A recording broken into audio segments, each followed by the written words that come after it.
It was supposed to be a quiet military funeral. The flag, the folded hands, the silence.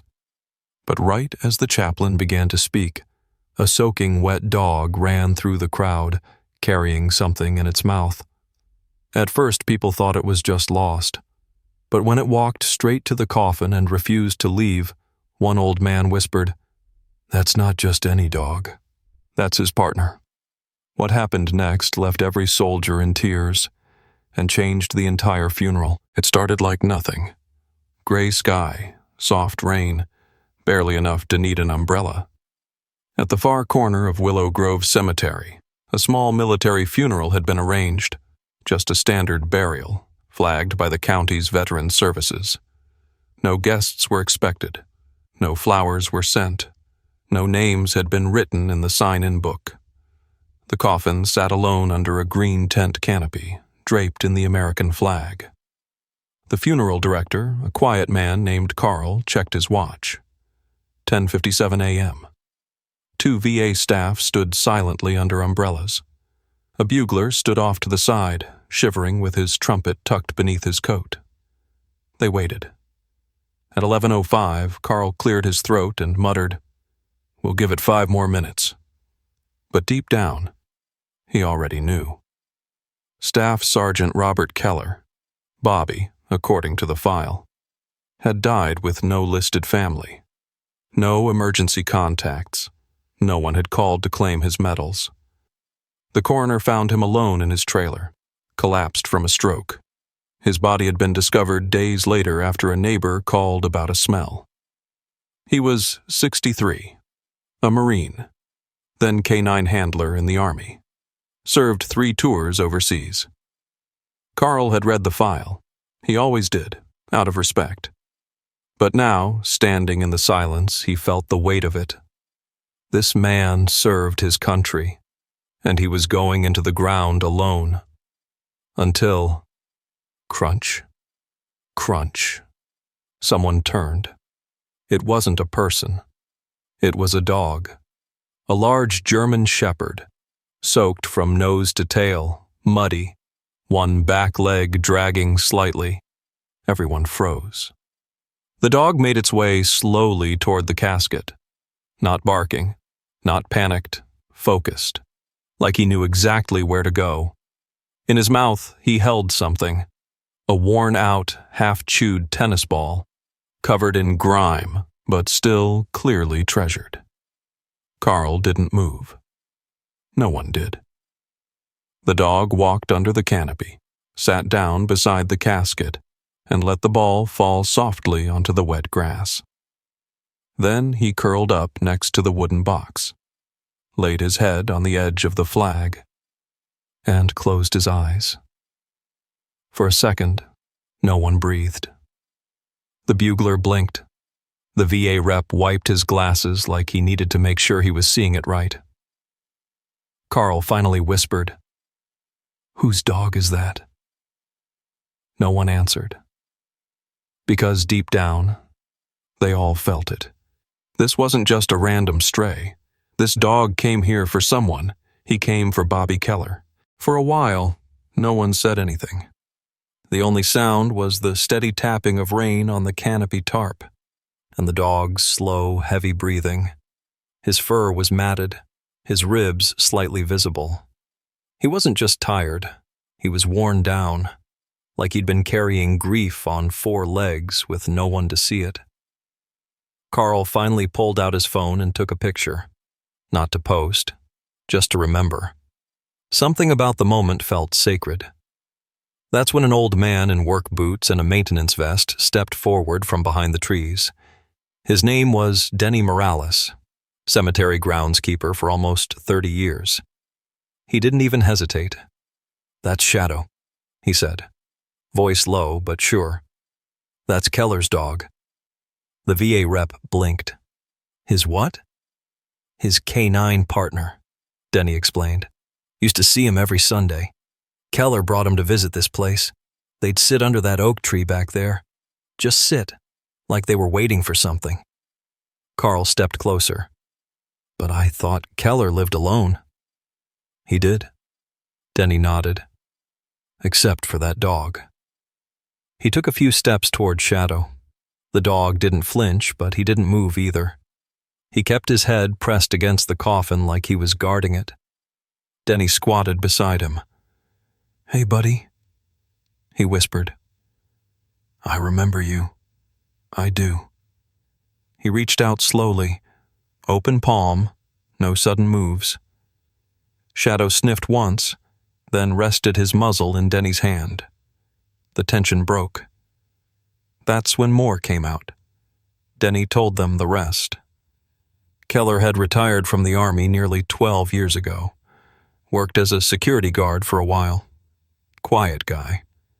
Didn't talk much, but everyone who knew him said the same thing. He was never without Shadow. They'd been paired overseas during Keller's last deployment. Iraq, most likely. Rumor was, Shadow had sniffed out 2 IEDs that saved their entire unit. When Keller came home, he fought tooth and nail to keep the dog. Most handlers don't get to keep their partners, but he made it happen. After that, they were inseparable. Until 2 weeks ago. That's when the trailer park called animal control. Said Keller hadn't been seen in days. When the cops broke in, they found him on the floor. Shadow was gone. "Ran off, we thought," Denny said. "But now I'm thinking he never left him." Carl swallowed hard. "You think he saw the van take the body?" "I think," Denny said. "He followed it. I think he waited. And today, he finished the job." They all looked at Shadow again. At the ball beside the casket. The one toy Keller had always kept, even when the dog outgrew play. It wasn't just a ball. It was goodbye. The rain had slowed to a mist, just enough for people to stop fidgeting with umbrellas. But no one was thinking about the weather now. They were all staring at the dog. Shadow hadn't moved. Still pressed against the side of Keller's coffin, chest rising and falling slow, steady, like he finally found the place he was supposed to be. The VA chaplain cleared his throat and stepped forward again. "Should we continue?" But no one answered. Carl took a cautious step toward the casket, hoping the dog might move aside. "Come on, boy," he said gently. "Let us finish." Shadow looked up, not at Carl, past him, toward the crowd. That's when a quiet voice broke the silence. "He's waiting for the last command."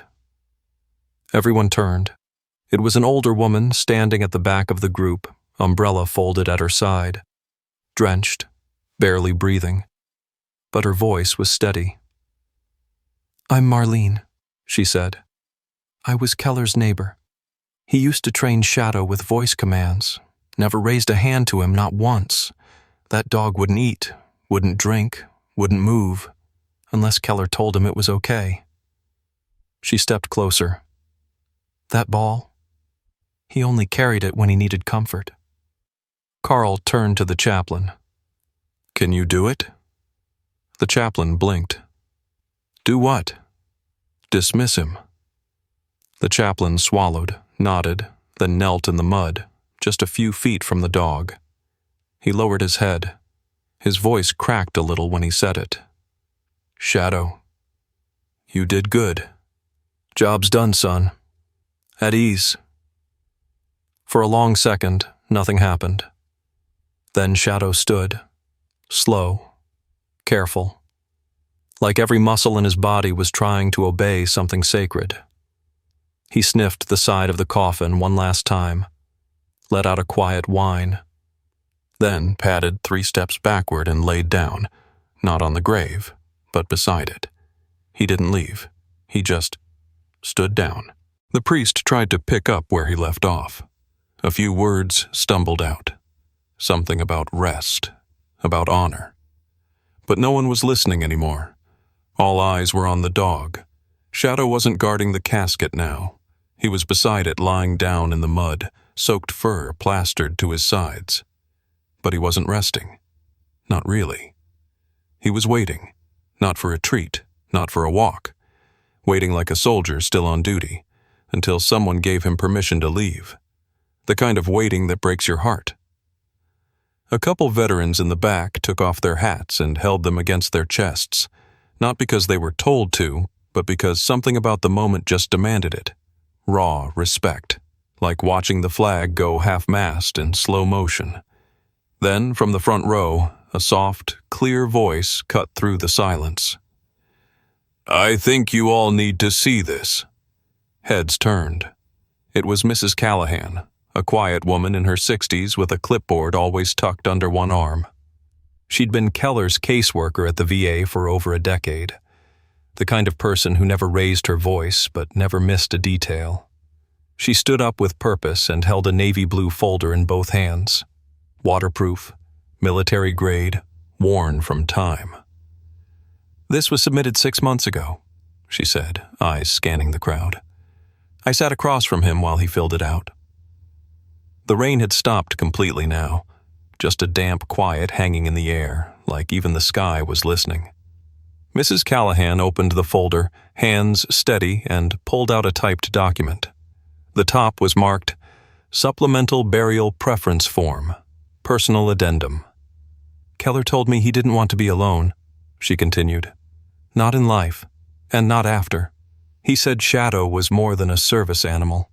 He was his family, his partner, his only constant since the war." She paused, her voice catching just slightly before she pushed on. "He requested that if Shadow were still alive when he passed, and if it happened naturally, without force, he wanted the dog buried with him." You could feel the ripple move through the funeral crowd. Some people shifted in their shoes. Some looked at each other in disbelief. One young soldier whispered, "He really wrote that?" She nodded. Word for word. Carl, standing at the edge of the grave, glanced toward the priest. "Is that even legal?" Mrs. Callahan nodded again. "In this state, yes.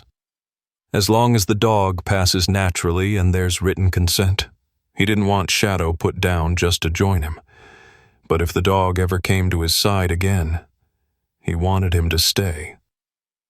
Someone in the crowd choked on a breath. A woman sobbed quietly into a tissue. Even the chaplain looked like he was blinking too much. Denny, the cemetery groundskeeper, cleared his throat.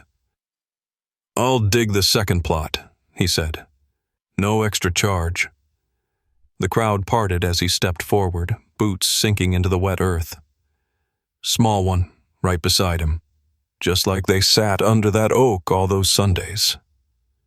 Shadow lifted his head at that, ears twitching, eyes alert.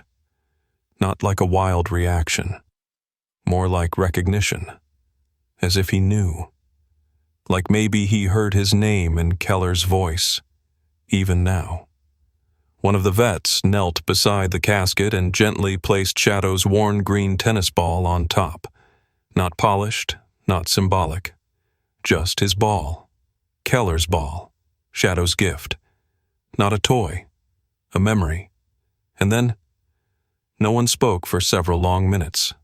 Not because they had nothing to say, but because everything had already been said by a dog who refused to leave his partner behind.